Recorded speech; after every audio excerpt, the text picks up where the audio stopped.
Hello guys, আপনারা সবাই কেমন আছেন?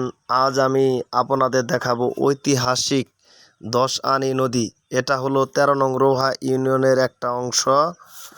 আর ওপাশে হলো আপনার ১৪ নং বেতমারি ঘুগরাকান্দি ইউনিয়ন।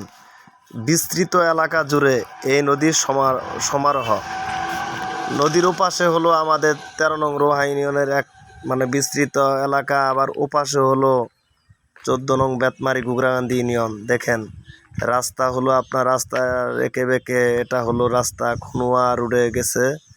তারপর দেখেন নদীতে জেলেরা মাছ ধরতেছে, তাই আমার ভিডিওটা করা। দেখেন কি সুন্দর অপরূপ শস্য শ্যামল, এখানে আসলে অনেক ভালো লাগবে। দেখেন অপরূপ সৌন্দর্য, বিস্তৃত এলাকা জুড়ে অপরূপ সৌন্দর্য, দেখলে অবশ্যই ভালো লাগবে। দেখেন কি পরিমাণ দুপাশে একদম নদীর দুপাশে বালু, একদমই করা বিস্তৃত এলাকা।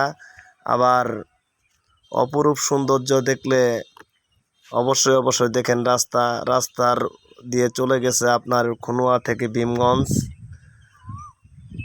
অপরূপ সৌন্দর্য দেখেন, একদম ১০ আনি নদী, এটা একদম ব্রহ্মপুত্র নদীর সাথে মিশে গেছে।